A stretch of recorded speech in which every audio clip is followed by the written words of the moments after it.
Good morning, everybody. Shefa Brucha V'Atzluchot. We are standing like 2 days before Pesach, and the Seder night is one of the, let's say, the most important days in the year. And the mitzvah is V'Higata Lebincha Bayom Ha'ol Lemor. There are a lot of mitzvahs, but one of the main mitzvahs of the Seder night is to pass the message to the next generation. How do you do this?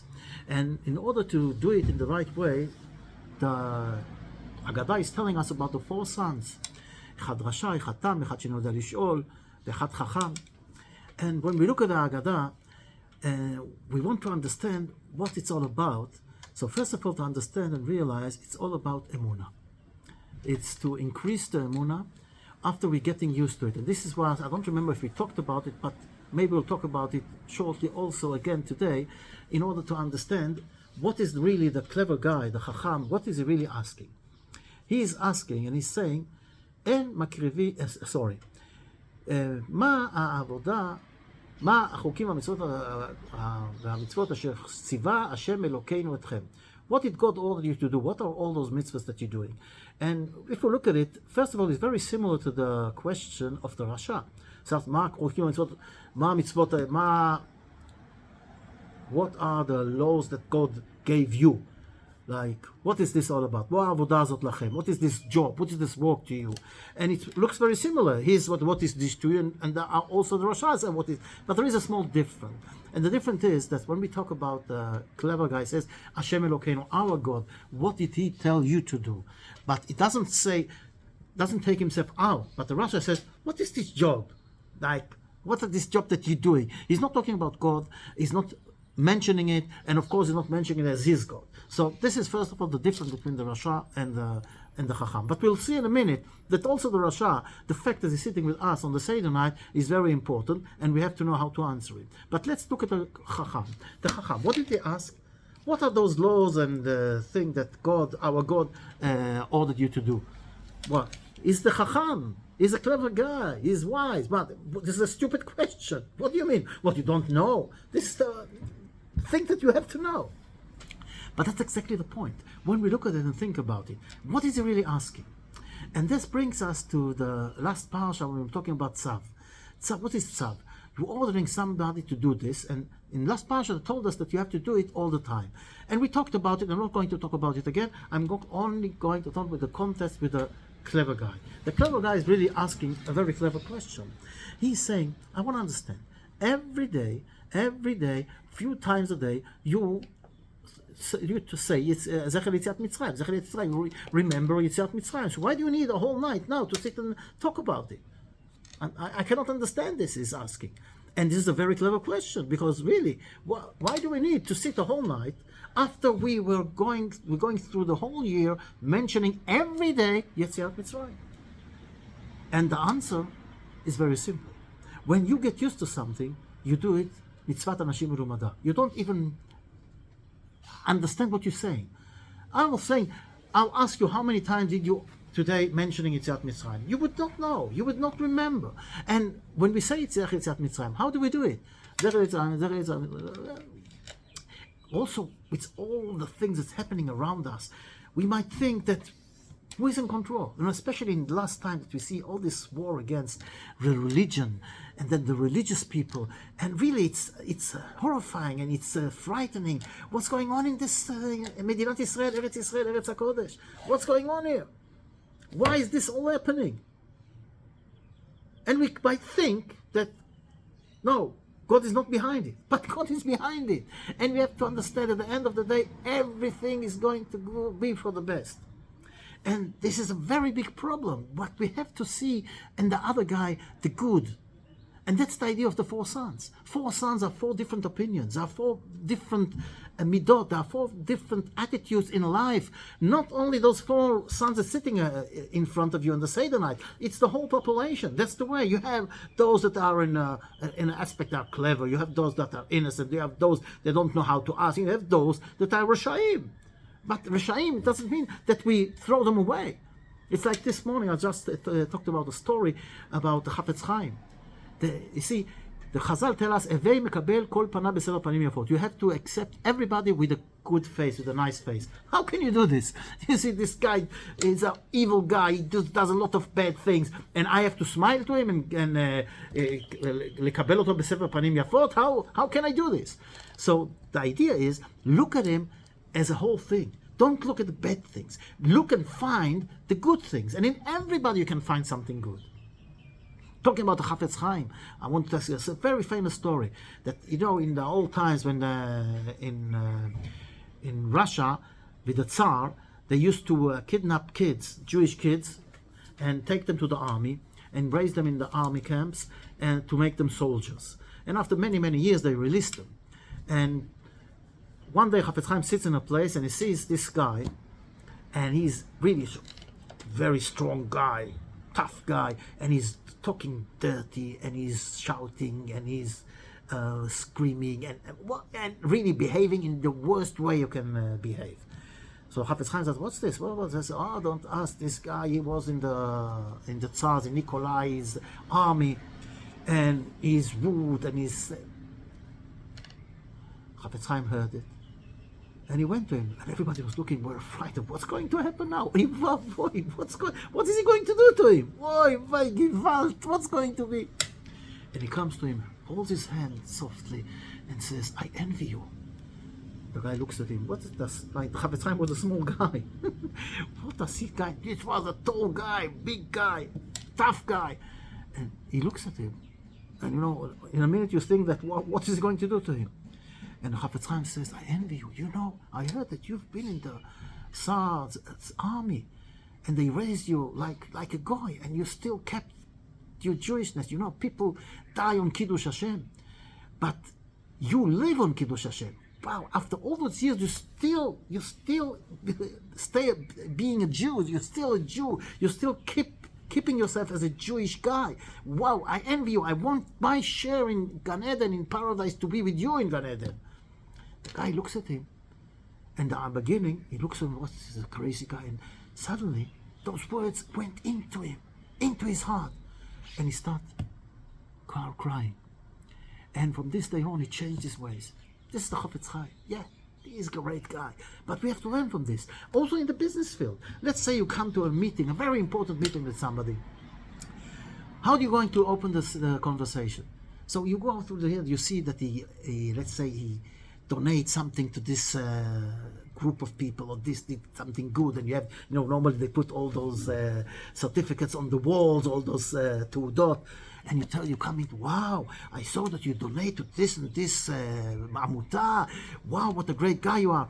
You open the conversation with a good thing. When you start talking on the good, then the heart is open, and then you can talk, and then you can connect. And this is the idea of the Seder night. Now, when we understand how do we approach everybody, that's the biggest thing to understand. Now, let's continue with the wise guy. So the wise guy is asking a very clever question. So what do we answer him? After the Afikoman, you don't eat anything more. We all know this law, and the idea is very simple. Why? And what it's all about? And En Maftirim Achar Pesach. Pesach is the Korban Pesach. It's the offer of Pesach, the Korban. And after this, you're not allowed to eat anything. What today is against this Korban Pesach? The matzah. And what is the matzah called? Afikoman. Why is it called Afikoman? Because Afikoman in Aramaic is dessert. In other words, the Agada tells us, the law tells us, Chazal tells us that after you ate the Korban Pesach, in this case, it is your dessert. And after the dessert, there is no other dessert. So our dessert is the Afikoman. That's why they call it Afikoman. And what is the idea? The idea is, as we said, you get used, and you think that the world is controlled by Hezbollah, or by Bibi Netanyahu, or by Yair this and the others. No, the world is being controlled by God Himself. And He knows everything, and He rules, and He controls everything, and He looks. That's the whole idea of the Seder night. That to understand that God was, is, and will.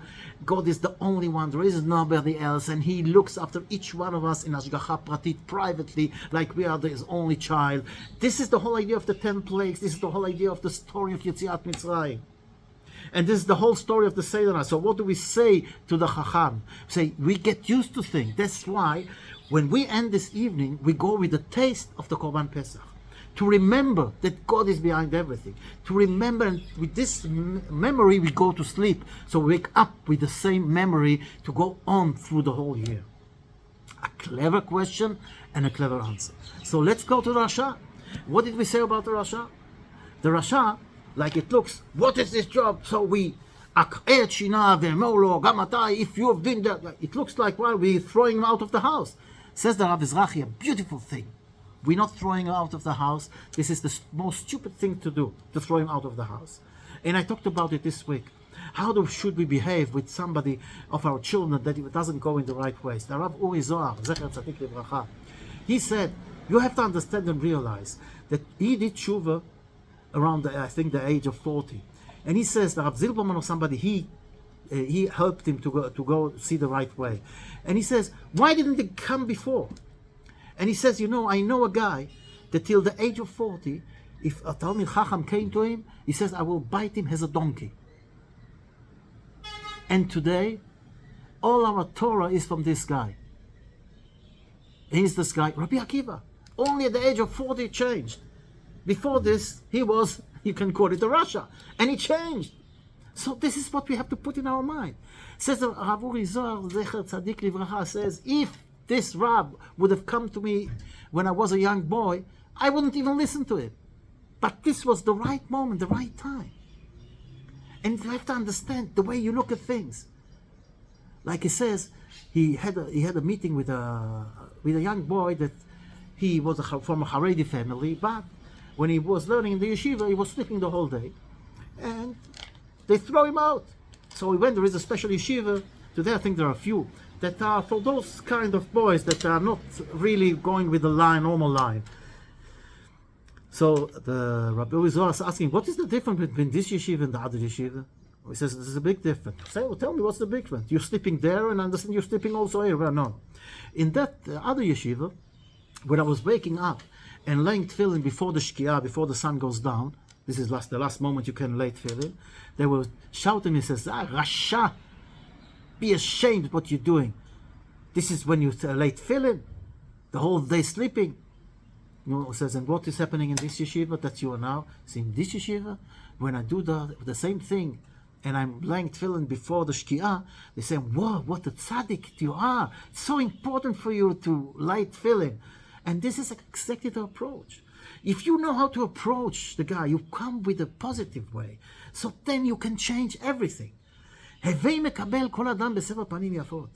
when you look, the Rasha sits with us, says the Rav Ezrachi, a beautiful thing. If you think for a moment that you have to understand, the Agada is written, but it doesn't tell us how to say things. You see, you can say to the guy, I'll give you, go away, you are a villain, you are a Rasha, I don't want to know about you anymore, I don't want to answer, I don't want to talk with you. If you have been here when the Gula will come, you will not come with us. This is one way, but there is another way. Oh, my dear son, it's very painful for us. We really are concerned that, Chas v'sholom, the way you're going, when the Gula will come, you will have to stay here and we will go without you. You're breaking our heart. How can you do this to us? And when the Rasha hears this, that suddenly goes into him. And here you can talk with him because you come from the point of view of love, from the point of view of looking at the good things. And this is the approach, the right approach to the Rasha. The only problem we have is with the guy that says, the Rabbi Chabad used to say, what is this Kos of Eliyahu? The Kos of Eliyahu is really waiting for the fifth son to come, the one who doesn't even come to the Seder night. But the one that sits with us in the Seder night, this is unbelievable. He is a part of the family. He is here because he wants to know. And this is how the way the approach has to be. One of the questions that we ask, we have the story of the rabbis, Rabbi Akiva, Rabbi Tarfon, and the others that are sitting in Bnei Barak the whole night and telling the story of Yetziat Mitzrayim. There are a few things to learn from this, but the first question is, why do they sit at Rabbi Akiva? By the way, he was the youngest, and it was his house that we're sitting in. Lod, if I remember right, the Agoda.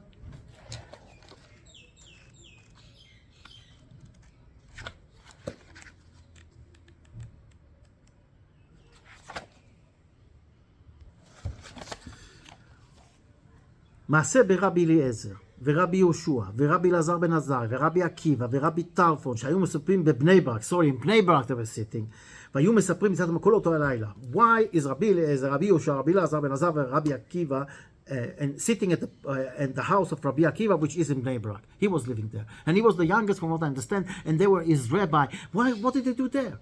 They have to be with their families in Chag. So why do they sit there in Bnei Brak? So first we have to understand, this group of people we see a few times. What's this group? What did they do? And every time there was something wrong happening we're occupied by the Romans, and when there were problems with the Romans, with the government, the Roman governments, with the Caesar or whatever, they used to go to Rome and plead for Am Israel. And this is also why they were sitting in Bnei Brak. One of the reasons is because they came quite late from one of those missions, and they couldn't come back home, so they stayed in Bnei Brak. This is the simple answer. But the more interesting answer, which is even, I liked it very much. The same group of people we see in the Gemara twice, one after another. Once they're going to Rome in one of those missions, and they hear from far away the noise that comes from the big town Rome. It says, wow, look at it, the noise comes to us to this big distance. And in Yerushalayim, there is nothing, silence. There is a Chorban, destruction. They are crying. Rabbi Akiva is laughing, says, why do you laugh? You crazy or something? Second story, they're walking in Jerusalem, and the temple, the ruins of the temple, a fox comes out, and they see this and they cry, wow, look what happened to our temple, and they're crying, and Rabbi Akiva is laughing. And they're saying, Rabbi Akiva, are you crazy? Don't you see what's happening here? A fox coming out of the ruins of the temple, and you are laughing? And he told them, you know why I'm laughing? Because there is a prophecy that Shu'alim Ilchubo, that foxes will walk around the ruins of the temple. But there is also a prophecy that the oldest and the youngest will sit in the gates of Jerusalem, and there is happiness and everything we bring to. In other words, if I see one prophet is being here, I see it happen. One prophet is happening, so of course that the other prophet will also be. So I'm happy to see and understand that Be'ezrat Hashem, also the other prophecy will come through. And this is the way to look at things. So now, why do they sit in Bnei Brak? Times are very bad. All around, they are by the Roman occupation. Bad things are happening. The temple is destroyed. And how can they be happy? How can they sing? How can they say that we're going out from Egypt, from slavery to freedom, when they are still slaves? How can they do this? How can they be, or how can they rejoice? How can they come to this feeling that they're going out from Egypt? There is only one place, Rabbi Akiva. Rabbi Akiva, even in the worst time, sees the light in the end of the tunnel. So that's why they sit there, because they want to really revive this feeling of getting out of Egypt in those times. And really, they're doing it. And they're going into the story, and they forget the time, and they're excited, and they talk till the Talmidim come and tell them it is the time for Kriyat Shema Shel Shacharit. Unbelievable. So here we learned a few things. First of all, the attitude to things. This is the Haggadah telling us to look at things in the right eye, to look at the good in everything, in man and in the situation. And when we do this, we Be'ezrat Hashem, we have this feeling, and this feeling will come also true when we will come out from Shi'abud L'Geula. A good Yom Tov, a happy Pesach to everybody.